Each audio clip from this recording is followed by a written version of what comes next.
Hi and Assalamualaikum and Salam Ramadan Al Karim. Good morning and welcome everyone to today's webinar, Gender Equality and Disability Inclusion. I am Maisarah and this is my partner. Hi, I'm Soihan and you can call me Shamilah. And apparently, whether you realize or not, we are in the month of April. What's the special with April? Maisarah want you to explain about this? Sure, no problem, Shamila. So, April is recognized as National Autism Awareness Month, and it is to raise awareness and help address the needs of families affected by autism. All right, thank you, Maisarah. Before we go any further, I would like to require some feedback from the audience to check whether you can see and clear as well. We have an open chat feeder enabled for you. So please drop yes if everything is okay, it's clear. Is everything clear, everyone? Can you see the slides and can you hear us? Yes, very clear. All Yes, right, very nice. clear. All right, thank you for your response. So, Shamila, what are we going to uncover into this discussion with our speaker? Okay, do you know what, Maisarah? There are two forms of discrimination faced by the disabled girls and women, which is their disability and their genders. In the presence of an expert in this field, today is encouraging their common experience, including discrimination, social isolation, sexual and emotional abuse. I see. This is a very serious issue. Fortunately, we managed to find someone to discuss this matter. But before that, allow me to spill a little information about our special guest today. She is a strong woman who has chosen to turn adversity into opportunity. And amazingly, she won the Tokoh Pekerja OKU Negara 2019 award amongst other awards. That's impressive. Who could this notable person be?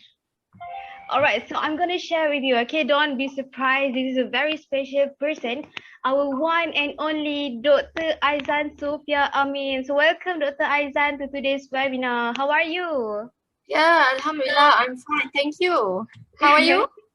I'm fine too, Alhamdulillah. And Shamila also, you can see she's smiling very brightly. So we are so glad you could be here today to share your insights on gender equality and disability inclusion.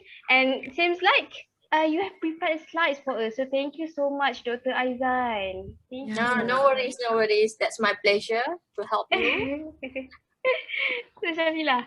Okay, great. So without further ado, let's go straight into the presentation. And I hope everyone can listen attentively to the Dr. Aizan's presentation on gender equality and disability inclusion. So Dr. Aizan, I will pass the floor to you. Okay, thank you to the lovely moderators, Sister Maisarah and also Sister Shamilah. Bismillahirrahmanirrahim. Assalamualaikum warahmatullahi wabarakatuh. To also your lovely supervisor, lecturer, Dr. Aida Mokhtar. Maybe she will join us later. All right. Okay, and also to everyone who are listening to my sharing today. Thank you for coming to this sharing on this lovely morning, inshallah. Okay, so this is basically I want to highlight the beautiful poster from both of you, Maisarah and Shamilah. Well done. It's a very I'm glad you like it, Doctor. Yeah, I love it. Thank you so much. Okay, so can I go to the next slide? Okay, all right. Basically, this is me. Aligned with the title today, that disability and gender inclusion. So I myself also is a disabled person. I am not born as a disabled person, but I got a bone cancer, osteosarcoma, when I was 14 years old. 2 years after that, my right leg had to be amputated, and I lost my right leg when I was 16 years old. Since then, it already about 20 years plus that I become a disabled person physically. So this is me with my crutches that I considered my third leg. Okay. Yeah, right now, a bit about myself. I am now currently teaching at Universiti Kebangsaan Malaysia in Bangi. And I also actually alumni of IIUM. Wow, Yeah, alhamdulillah. I was taking psychology at IRKHS, Human Sciences school, I think. Now I'm not sure whether they still call it a school or not. So I was taking bachelor in psychology. It was in 2013. Sorry, in 2003, and I graduated. Yes, I graduated in 2007. Yeah. Okay. I'm at that time, Doctor, I'm only 7 years old. Yeah, you're so young, but I'm young. I'm still young too. Yes. Okay, young at heart. Okay, that's most important. Okay, all right. So now I am based in Pusat Kajian Psikologi and Kesejahteraan Manusia, or SAISTRA, and we have a cluster, counselling, crisis management and social welfare cluster. And I'm under the group of the well-being of family, adolescent, children, disabled people and elderly. So basically I am teaching in social work program and also assisting psychology counselling program. Okay, all right. How to go to the next slide? Okay, all right. Because I'm not familiar with Zoom. I usually use Google Meet. Okay, all right. So this is basically my scope of presentation. As you can see from the title, the absence of disabled women in Malaysia. So why we call it the absence? We will go through what does I mean by the absence of disabled women in Malaysia. Okay. Basically, this is the outline of my sharing today. I will introduce you about about my presentation and the methodology that I use for my research, and also I will show you the main findings from my research. It will focusing on 4 topics actually, because I forgot to include another one. Okay, the first one is about the cultural representation of disabled people in Malaysia. The second one, the absence of public role models. And the third one, being feminine or being disabled. And the fourth one is about discrimination, because according to the SDG 5 about the gender equality. So I will talk about discrimination also in my presentation. And I will conclude my presentation, maybe about 30 minutes. I will take the time to cover my topic. Okay. All right. Because I cannot see this one. Okay. Okay, let me. Okay. So basically, as we know that we are previously dominated by British government. So in the post-independent era, Malaysian women, we have gradually enjoyed equal opportunities in our access to basic social needs and services. So Malaysia also has signed the Convention on the Elimination of All Forms of Discrimination against women, CIDO. CIDO is basically very important convention on to recognize the rights of women all over the world, and Malaysia already signed the convention in 1980.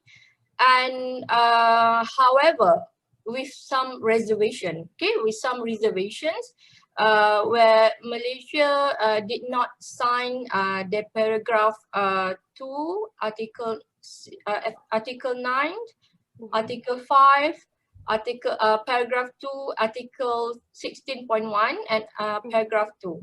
Okay, so you can see later on what does it mean with all these articles where we exclude from the signatory.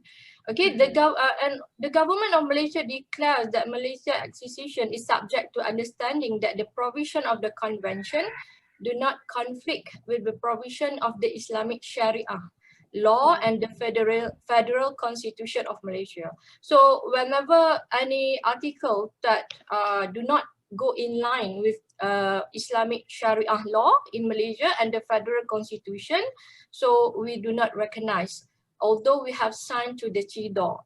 Okay, while the importance of women is recognized at the local and international level, gender disparity or inequality is still inequality is still prevalent in Malaysia, and research on disabled women is still very limited. When I still remember when I pursue my PhD, it was in 2010. I had difficulty to find resources because almost none researcher in Malaysia do research specifically on disabled women. So my study could be among the first who study on disabled women specifically in Malaysia. So this presentation therefore will explore how disabled women in Malaysia experience their life in terms of identity development, representation in public, and also discrimination. Okay. So this is basically from my PhD research. I did a full qualitative study using narrative approach. It might help you if you have a final year project. I'm not sure whether IIUM has final year project for students. So you can use this kind of research approach. Okay. So I interviewed about 33 Malaysian women with physical or specifically mobility impairment. And among them, 17 were Malays, 8 were Chinese, and 8 Indian women. And I interviewed them two times in Malaysia. I did my data collection during my second year of my PhD. It was in 2011 up to 2012 because I came back to Malaysia about 6 months during my second year of PhD to collect my data. And my participants came from 3 states of Peninsular Malaysia, which is Kuala Lumpur, Selangor, and also Negeri Sembilan. And my data were organized in NVivo 9 and analyzed by using thematic analysis. Okay, so this is among the findings. I have many findings. However, for this presentation today, I only focusing on these 4 topics. The first one about the cultural representation of disabled people in Malaysia. The second one about the absence of public role model. And the third one is about the being feminine and or being disabled. So it's very complicated. And the last one, I will touch about discrimination. Okay. All right, the first one about the cultural representation of disabled people in Malaysia. Many of my informants talk about how for most of the time, they were rejected, devalued, and differentiated by other people because of their impairment. They experience constant disapproval from people surrounding them in home, school, workplace, public life, and also personal life. They were constantly reminded that they were different and worthless by their families, friends, colleagues, teachers, employers, partners, prospective families in law, and even strangers. Through such daily encounters with others in their private and public life, many women felt discredited as individuals, and thus it reinforced the cultural representation of disabled people as a spoiled identity. I will show you how it happened through the verbatim, the quotation from my informants later. Consequently, many women tended to focus on the negative aspect of being disabled and embrace they themselves when they encounter with such negative perception on them, they later on embrace that negative perception embedded into their life, embedded into their self. To the cultural stereotype of what being disabled is. This significantly influenced how these women identified themselves as disabled. That's why I put the quotation at the word disabled. Okay, let's see how they experience such negative perception. For example, this is among many quotation or verbatim that I extract from my interview with my informants, from my 33 informants. Okay, for example, at home, one of the participants said that I feel upset as my parents treated me differently. Yes, I know that I am disabled. That's why they treat me, that they treat my brothers and sisters better than me. So we can see that among the parents, they treated their disabled daughter differently than other children. And also at school, these women also experience such negative perception and treatment. For example, this woman said, when I was small, I used crutches most of the time. So my friends look at me differently. I feel depressed at the time. There was one time the kids in my school called me handicapped, or in Malay it called cacat. Okay, cacat is very brutal word, very negative words in Malay. So in English we call it handicap. Nowadays we no longer use handicap or cacat. We use disabled person or person with disability, or in Malay, orang kurang upaya or OKU. Okay, a few girls suddenly came to me and called me handicapped and scolded me. They even scolded her. I could not take it, cracking voice. She started to cry. So I cried and went back home and blew all my anger at my mom. I was crying. I thought my mother wanted to let me die. I thought she sent me to school so that children could make fun of me. I didn't want to go to school for a week. I was so hurt. So we can imagine how badly hurt she was. And also, when these women completed their school education and they later on enter the workforce, they also face such negative treatment. For example, this woman said, I was so stressed when I worked there. Whenever I made a move, even a little bit, my friends, other worker, would ask, are you okay? Can you do it? Do you need help? I felt like I a sick person. So whenever she make a move, whenever she wanted to do something, there's always people reminded that she could not do it. So such kind of compliment, actually, it was actually a compliment, or it's a kind of help. But when we do it overly, it becomes negative to disabled women. So it make this woman felt that she is very disabled, not able to do anything. And also in public life, one woman said, previously I felt very low. I cried a lot because I am handicapped. She recognized herself as cacat because she felt like that.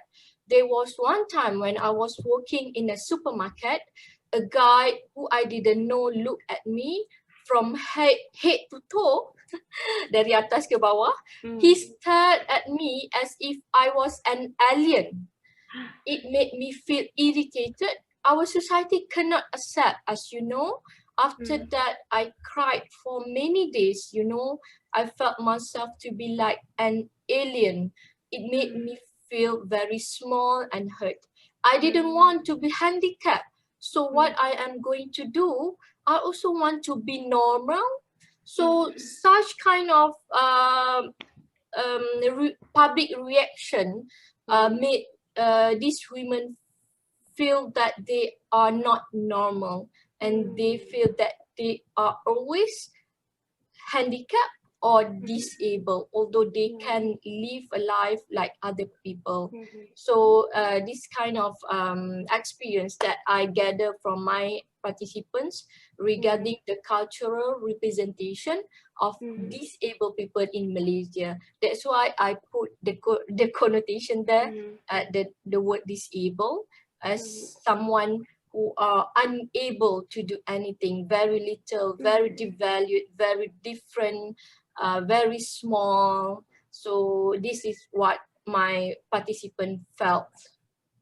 Okay, now we are moving to the second topic about the absence of public role model in Malaysia.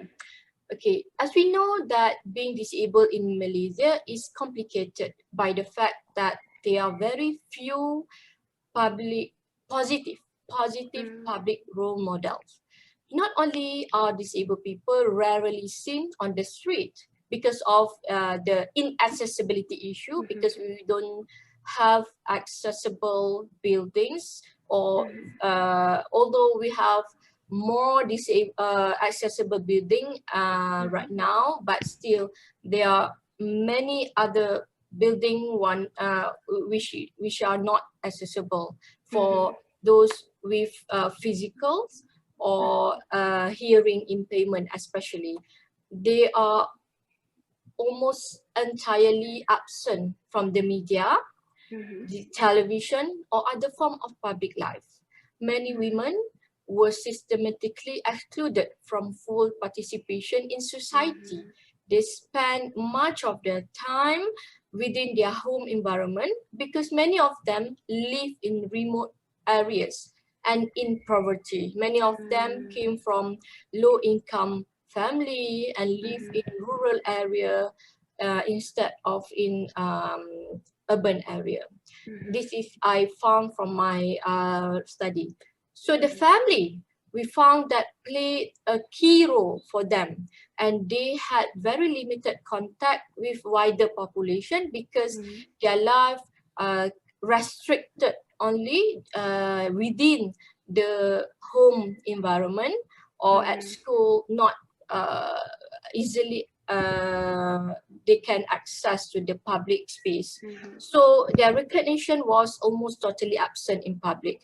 Therefore, many of the women only came into contact with other disabled people when they left home to obtain vocational training at disabled people's institution, or when they became disabled. So they don't know that in Malaysia, in this world, there are many more disabled people out there who can live their life as other people, because their social network is very small, only surrounding their family environment. So that's why they have very limited interaction with other people, and all especially to other disabled people. If you can see, because you are from communication, right? You are from communication program.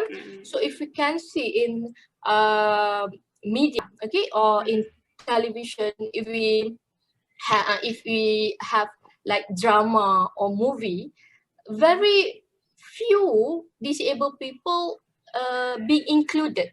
in such drama or in such movie or in such program in television. If we can notice that in our local drama or local movie, we only portray disabled people when we have something bad happen. For example, if we do sin, if we do bad, like karma, that you being punished, you got into accident and you become disabled. So such media representation is conveying to the public the negative image of disabled people.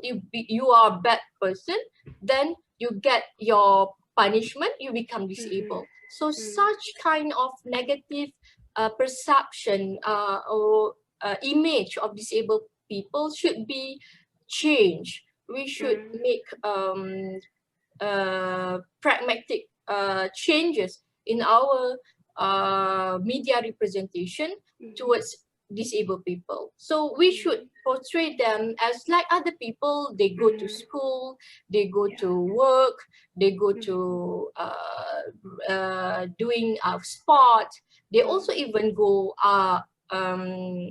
outing with their friends. So that just common things, not something when they go out from their home doing something is like extraordinary or like something very big thing for them. So I think we have our roles to change the current practice in Malaysia. So that's why I'm willing to share with all of you, so that I believe that you can become agent of change in our society, inshallah.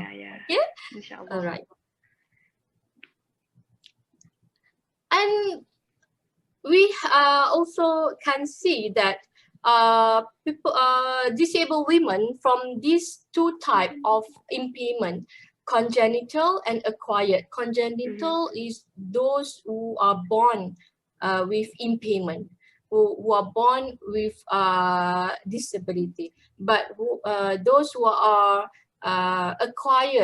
acquire their impairment later on in their life. For example, they get involved into accident, or they have a disease or illness like me, because I got bone cancer. So I lost my right leg when I was 16. Then I became disabled since then. So that called acquired impairment. So let's see, for the congenital impairment, one of the women who born with impairment said that I came from a village and never came across any disabled people. I thought everyone was fine except me. Then when I studied at the Institute of Disabled People, I saw many disabled people with more severe impairment than me. Oh Allah, oh God, they were in a worse condition than me. I thought I was the only one. Since then, I have felt proud of myself because of very almost no interaction with other disabled people. I thought that they the only one different in their life.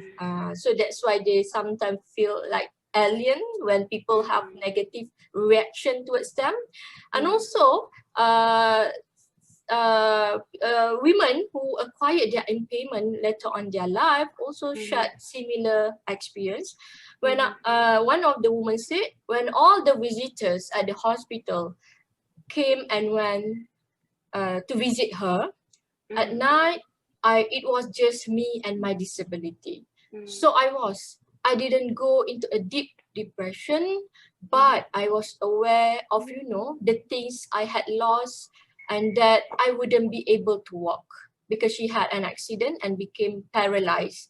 So it was like not until two ladies, came to visit me who are in wheelchair on two separate occasions, and they were confident. And when they came to speak to me, that was a turning point for me. I thought to myself, if they can continue life in a wheelchair, I should be able to. So we can see that such interaction with other disabled people is very important to these women, because they came to know that they are not the only one in this world having impairment. They are not the only alone in this world who live a life like that. So it's very important to promote positive interaction among people with disability, and also people with people who are not disabled. Okay, that's what I found from my study. And the third point is about being feminine and or being disabled. Okay, yeah, the women I interviewed were not only constantly challenged to negotiate their identity as disabled persons in Malaysia's disabling society, but they were also challenged to establish their gender identity. Morris, for example, argues that being disabled is a gendered experience, and women's narrative identity were acquired through their reference to gender norms that made up their social worlds. Because we learn from our upbringing how to become a woman, right? We learn how to dress like a woman, like a female, like a girl, and we learn from our family how we should behave as a girl, and what is the appropriate attitude, or what we should behave. Okay, so that's we learned. So Malaysian society reinforced strong traditional gender roles and stereotypes of how women should look and behave. Okay, so we know that in our family, who should do cooking? Usually woman, right? Our mom or our sister or ourselves as a woman. Yeah, okay. So that's something very traditional gender roles. So women embedded it into our self that we as a woman, we should know how to cook. We should know how to look after other people. We should know how to look after our siblings, our parents, because that is become our cultural upbringing, right? Okay, so those who do not conform to such gender roles and stereotypes are against the cultural norms. Gender identity refers to the degree to which one sees herself or himself as feminine or masculine in a given society. So the socially constructed feminine role that asserts the beauty and efficiency of the female body has been established and maintained within society. So as a woman, we value being a feminine and being beautiful. So if you ask everyone, every woman, who doesn't want to be beautiful? Yeah. So Maisarah, you want to be beautiful, right? Of course, Doctor. Yeah, like me too. Shamilah, oh, you also want to be beautiful, right? Yeah, of course. Yeah. So that's actually being culturally constructed in our society. So does disabled women, they also want to be like that. However, they found obstacles in being feminine. So let's see how this conveyed by my participants. For example, to be beautiful versus different. Either they want to be beautiful or they being different. For example, one of the women said her sisters, dress beautifully and put on makeup like a real woman. But me, I felt so isolated and different. As a woman, I also want to become beautiful too like them, but I can't. Then I realized that I am a disabled woman. That's why I am different. Because of her condition, because of her impairment, she cannot be as beautiful as her sisters were. So that's why she felt that she's a different. For example, women with physical impairment, they cannot put on high heel shoe. So they also, as a woman, they thought being a woman, they putting high heel shoe is considered beautiful and considered as a real woman. But when this woman cannot do that, they felt that they are different. Yeah. So that's kind of that's one of the example. And also being, Doctor, yeah, Dr. Aizan, I'm sorry to interrupt, but you yeah, have sure, another you five can minutes ask left. me. Yeah, Another 5 minutes left, Doctor. yeah. Sorry, you want to ask something? No, you have another 5 minutes for the Okay, all right, presentation, Doctor. okay.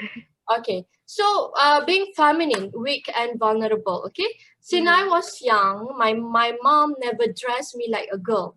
She always put on pants, trousers and t-shirt on me. She said that I have to be tough like a boy. She did not want me to become gentle and weak like girls. So her mom considered being a girl is weak and vulnerable.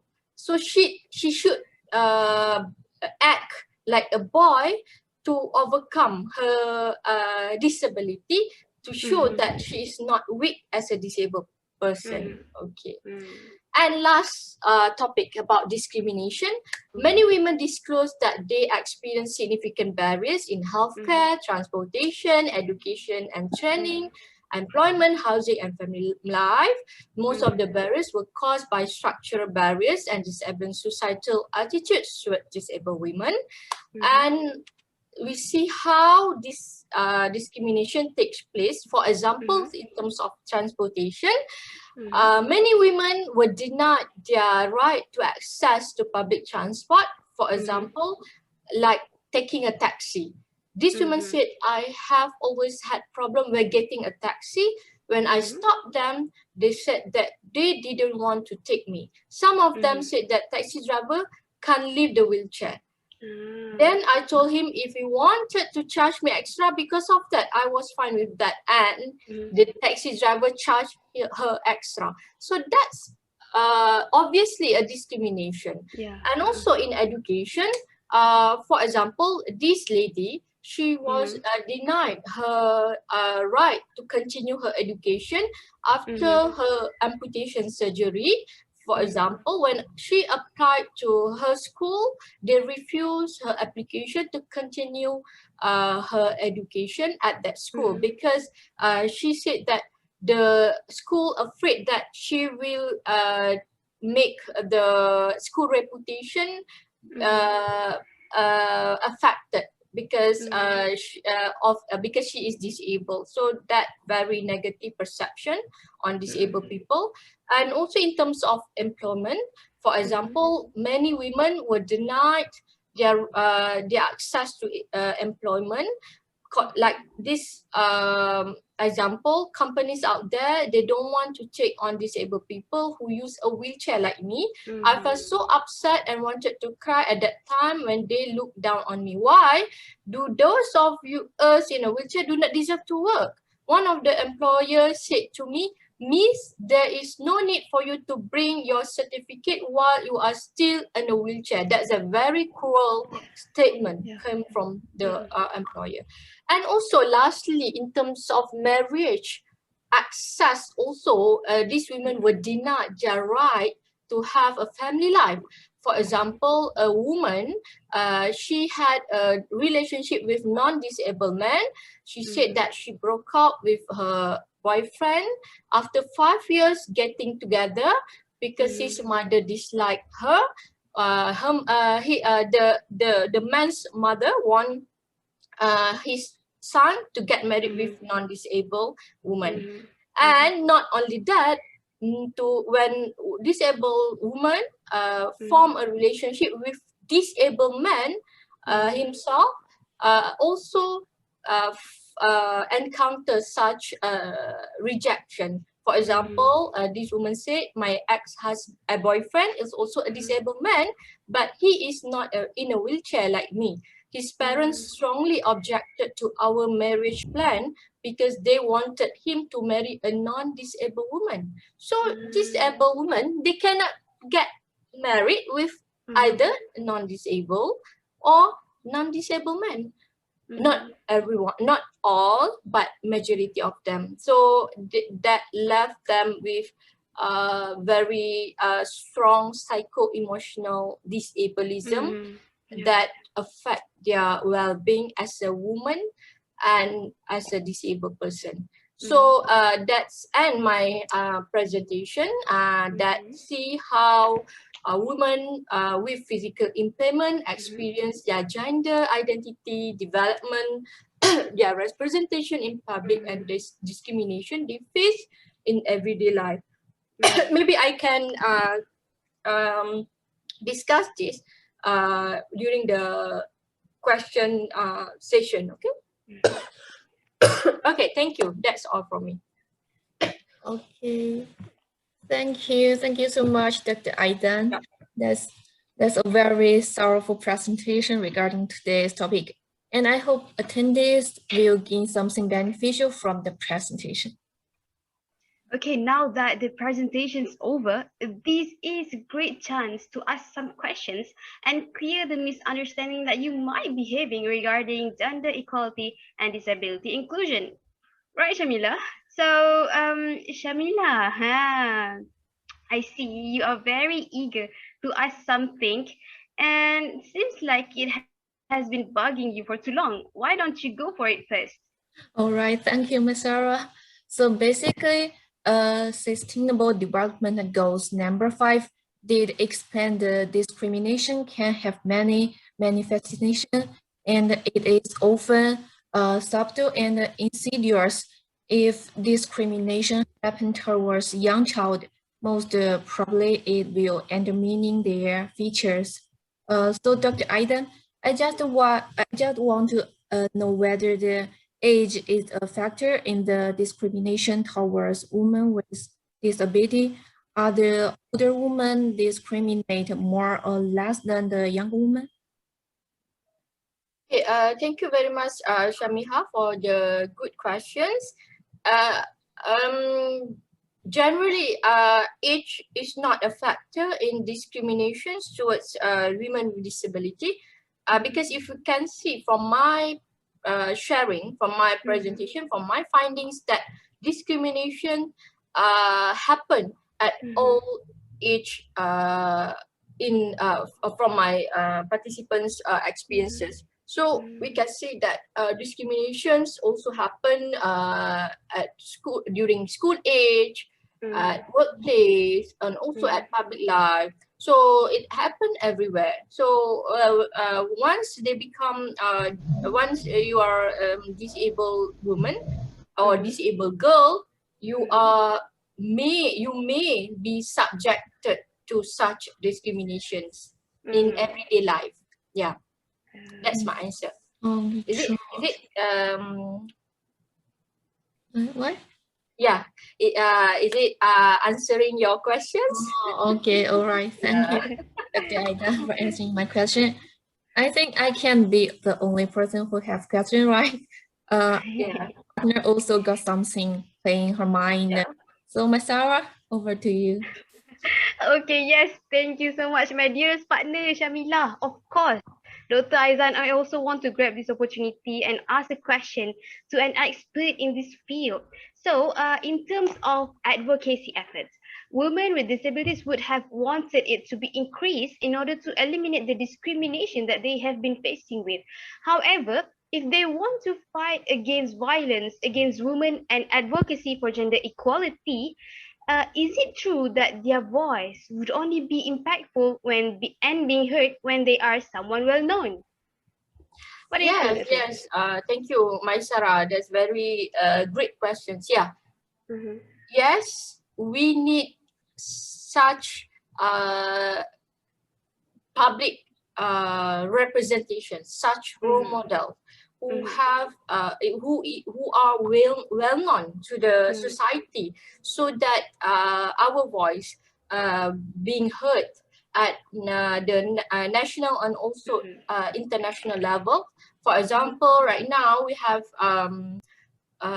new appointed senator for disabled people, YB Ras Adiba Razzi. If you know her, she's a very powerful lady. She's a very she is actually a public figure. So when she is appointed as our representative at the parliament, so her voice become our voice. Her voice become powerful. She can bring our concerns, our problems at the state level, at the national level, so that people can pay their attention and do something. So that's why we need such a societal representation to bring our voice at the higher level. Yeah, that's why, for example, like me myself, actually I am very shy person. Actually when I became disabled, I had low self-esteem because of negative perceptions, negative reactions, people towards me. So that's why I become very shy. I become very not confident to talk to people or to highlight myself. But after I studied this area, I know that I need to become the voice for my community. So that's why I am willing to be highlighted by media or by anyone who are willing to, so that I can voice out and bring some impact on anyone who listen to my sharing. Yeah. All right, That's thank you so much, Dr. Aizan. yeah. That's a very good answer, and I can see that you are truly an inspiration. Then over to Thank you, you. Shamilah. Okay, sure. The women with disability deserve the allowance and the encouragement of equal participation in the mainstream life. However, their rights are often being violated, and they were usually being discriminated against. So, Dr. Aidan, I have another one question. With the current discrimination on this vulnerable community, how do you think this has affected their health, either mentally or physically? Yes, thank you, Shamilah. Yeah, with if you can see from my examples that I presented in my sharing, you can see that such negative reaction treatment come from the family, come from the friends, come from the employer, come even from stranger at public space. Also, definitely affected them mentally and emotionally. So that's why we have to address this issue, their experiences, so that people will have more understanding towards disabled people, so that they would not give such negative reaction, comments or treatments towards disabled people, and we can reduce the risk that disabled people or women might get into such such impact towards their mental health. So some of the women that I interviewed, they even had post-traumatic symptoms that some of them refuse to get along with other people because they had negative experience with their friends previously. So they don't want to get mingled with other people. They just limit their social interaction, social circles with only trusted friends, who are very little number of them, because they are afraid to get hurt over and over again. So that's become our responsibility to educate our friends, our family, among others, to not have such a negative reaction or treatments towards disabled people. Yeah. True. Whatever from the friend and family or society, not only the physically women with the disability suffer more psychologically. Yeah. All right, so generally, disabilities does not have to define the future of an individual, especially in this context where the focus is directed towards girls and women with disabilities. Hence, Sustainable Development Goals targets to eliminate all forms of violence against all women and girls in public and private spheres, including trafficking and sexual and other types of exploitation. So, Dr. Aizan, I want to ask, in Malaysia, is there any possibility that the discrimination towards all women and girls with disabilities will ever be eliminated? Oh yeah, that's very brilliant questions. Yeah, that's actually become my conclusion that I will share with all of you. Yes, we need social justice approach towards to eliminate such discriminations towards disabled women, because as we know that although we have signed the CEDAW to protect the rights of women in Malaysia, and we also have Persons with Disability Act 2008, which is already being implemented in Malaysia more than in 2008, now 2021, more than 10 years. Okay, more than 10 years, we already implemented Person with Disabilities Act. However, not so much changes that we can see in our society. Many discriminations still happens. So that's why we need to introduce and implement equality law in Malaysia, specifically regarding disability issues. My suggestion here are two.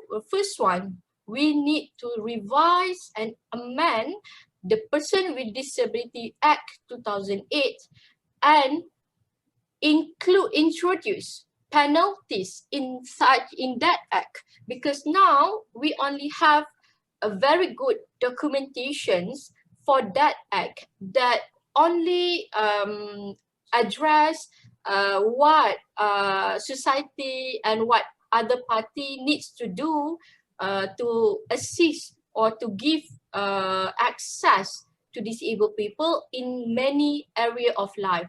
However, we do not put any penalty to those who do not comply with the act. So, for example, we take in terms of employment. Yes, the act saying that we need to give opportunity and right for disabled people to get employed, to work and provide the access at workplace and so on. However, the act do not say that who refuse to take disabled worker because of their impairment, although they are qualified. So disabled people can take legal actions with them, or they can be penalized because of doing that. So we have lack of such penalty in that act. That's why people take the act for granted. They just take it as a documentation without any power in that. And second one, I would like to suggest that we implement a Disability Discrimination Act in Malaysia, specifically saying that if any discrimination happen towards disabled people in any area of life, they can take legal act, or they can take legal actions towards those who discriminate them. For example, for example, in the story about the taxi driver who refused to take disabled passenger because she is using wheelchair. So that kind of example that we can introduce such disability discrimination act in Malaysia. Yeah. All right. So, thank you so much, Dr. Aizan. But Shamilah, it seems like we are very short in time. Yeah. Then maybe we gotta skip to give the chance for audience to ask questions. So it is time to wrap up. So over to you then, Shamilah. Okay, thank you again, Dr. Aizan, for answering those questions and for a great presentation. Before we end today's session, Dr. Aizan, one last thing. Do you have any advice for women with disabilities in overcoming all the discrimination and maltreatment from others? Okay, thank you. For my fellow friends out there, women with disability especially, we have to be strong. We have to be strong. We cannot give up. Never ever give up.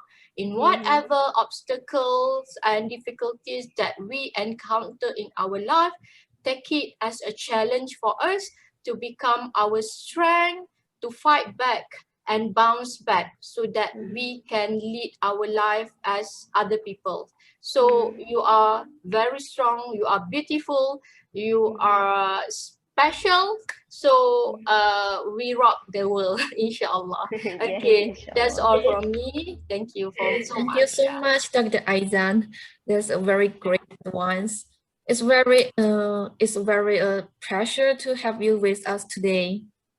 Yes, thank you, Dr. Aizan, and also not to forget the audiences who are joining us today. So before we end, I just want to add, if you have any issues in hearing today's webinar, you may head to this course official Facebook page, Professional Speech Communication, because inshallah we will upload this session there.